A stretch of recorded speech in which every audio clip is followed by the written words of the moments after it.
Il y a une tradition de Noël que j'affectionne tout particulièrement. Et visiblement, je suis pas le seul puisque l'an passé, en France, c'est plus de 12 millions d'exemplaires de cette tradition qui ont été vendus. Vous l'aurez compris, je parle bien sûr des calendriers de Boule de Noël. Alors non, en fait je parlais des calendriers de l'Avent. Voilà, des calendriers de l'Avent. La blague qui valait le coup, hein. Discutez entre vous, hein, pendant que j'enlève tout ça, j'en ai pour un quart d'heure, 20 minutes. Hein. L'industrie du calendrier de l'Avent rapporte à la grande distribution française 72 millions d'euros par an, et la tendance est plutôt à la hausse depuis que le calendrier de l'Avent est sorti des standards du chocolat pour varier les plaisirs. En effet, depuis plusieurs années, on a vu émerger une flopée de calendriers de l'Avent hors chocolat, le calendrier de l'Avent de bière, le calendrier de l'Avent de casse-tête, le traditionnel calendrier de l'Avent de sextoy, et j'en passe. Aujourd'hui, il y en a pour tous les goûts. Mais vous êtes-vous déjà demandé d'où venait cette tradition? Quand est-ce que sont apparus les premiers calendriers de l'Avent? Et est-ce que c'était bien du chocolat, le cadeau original qui permettait de récompenser les enfants pour chaque dodo passé avant Noël? Eh bien, nous allons tâcher de répondre à toutes ces questions dans cette vidéo. Bienvenue dans l'histoire du calendrier de l'Avent.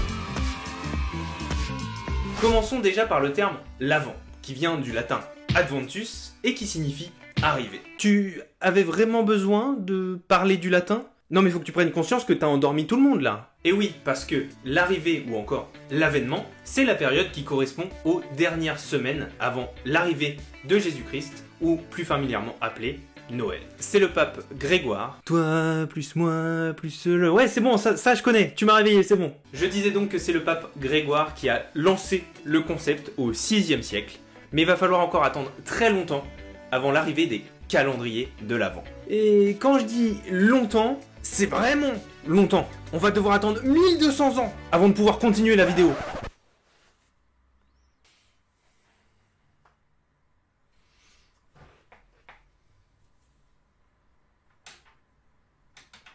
One eternity later. On va devoir attendre le 18e siècle pour voir arriver en Allemagne les premiers calendriers de l'Avent. Et à l'époque, on est loin des Kinder qui croquent sous la dent. Hein. D'ailleurs, je sais pas pour vous, mais moi, dès que j'ai un calendrier de l'Avent de type classique en chocolat, quoi, et ben je le mets au frigo pour que quand je sorte les chocolats du calendrier de l'Avent, et ben ils soient directement frais, puisque moi je mange tous mes chocolats très frais. Ouais, mais c'est pas normal, les chocobons ça doit se manger tiède.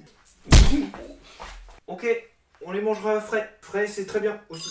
Ok, maintenant on peut continuer. Je vous l'ai dit, à l'époque on était loin des chocolats dits traditionnels, puisque cette tradition, à la base, elle est religieuse. Et donc, c'était les familles protestantes qui, pour faire patienter leurs enfants avant Noël, leur offraient des petites images de type religieuse. J'imagine les cours de récré au 18e siècle, tiens. Psst, toi, viens voir, viens voir. On m'a dit que tu avais Abraham, niveau 50, avec l'attaque tsunami. Je te propose de te l'échanger contre mon Gabriel, niveau 15, et mon Judas, niveau 8. Ça te branche? Non mais allez, fais pas ton radin, échange ton Abraham. C'est quoi, après tout, un Abraham niveau 50? Mais donc, comment on en arrive au calendrier de l'Avent chocolaté? Eh bien, pour répondre à cette question, il va falloir emprunter la DeLorean pour se rendre au début de l'année 1908 et y retrouver Gérard Lang, un éditeur de livres médicaux qui, visiblement, en avait marre des fémurs et qui s'est dit « Et si, au lieu que ce soit les parents qui tous les matins viennent donner l'image à leurs enfants, est-ce qu'on ferait pas à la place un présentoir en bois sur lequel on disposerait les 24 images et les enfants viendraient les prendre une par une chaque matin? Oh ça sent le gars qui en avait marre de se lever le matin pour donner son Jesus X à son fils. Tu nous la fais pas, Gérard? Non, on voit clair dans ton jeu. Et cette petite évolution, elle va sacrément plaire en Allemagne. Et le fait que ça plaise aux gens, eh ben, ça va accélérer l'évolution du produit. Et on se retrouve en 1920 avec l'apparition des petites fenêtres pour ouvrir les cases. Vous en faites ce que vous voulez de cette info. J'ai trouvé l'info, les petites fenêtres, 1920.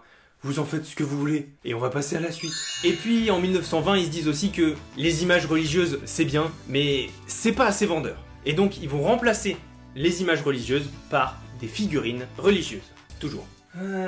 Franchement, pourquoi avoir ça alors que j'aurais pu avoir des figurines de Moïse? Franchement, je crois que je dois revoir mes priorités. Et enfin, en 1950, c'est le début des calendriers de l'Avent remplis de chocolat.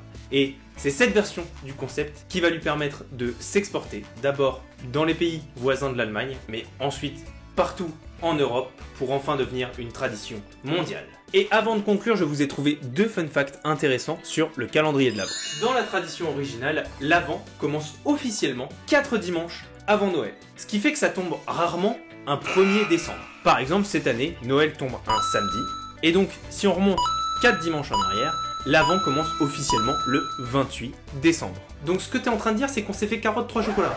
Les salauds. Deuxième fun fact, on a pu voir le calendrier de l'Avent L'Oréal à plus de 90 €, le calendrier de l'Avent Dior à plus de 400 €, mais quel est réellement le calendrier de l'Avent le plus cher du monde? Le calendrier de l'Avent, qui est connu comme étant le plus cher de tous les calendriers de l'Avent, a été commandé et conçu pour une riche famille de Suisse. Ils avaient en effet demandé à la designeuse Debbie Wigham de leur faire un calendrier de l'Avent unique, rien que pour eux. La designeuse a alors conçu un calendrier de l'Avent de 12 cases pour plus de 10 millions de dollars. Et vous croyez pas que pour 10 millions, elle aurait pu faire l'effort de faire 24 cases? Sérieux? Chaque case représentait l'une des étapes du futur tour du monde de la famille, et dedans on pouvait y retrouver des cadeaux de luxe signés Louis Vuitton, Cartier ou encore Chanel. Mais dans un registre plus grand public, au sens où ça a été commercialisé, la marque de revente de montres Chrononext a en effet commercialisé son calendrier de l'Avent, composé de 24 montres de luxe à 2,3 millions d'euros. Non mais franchement, qui a 24 bras?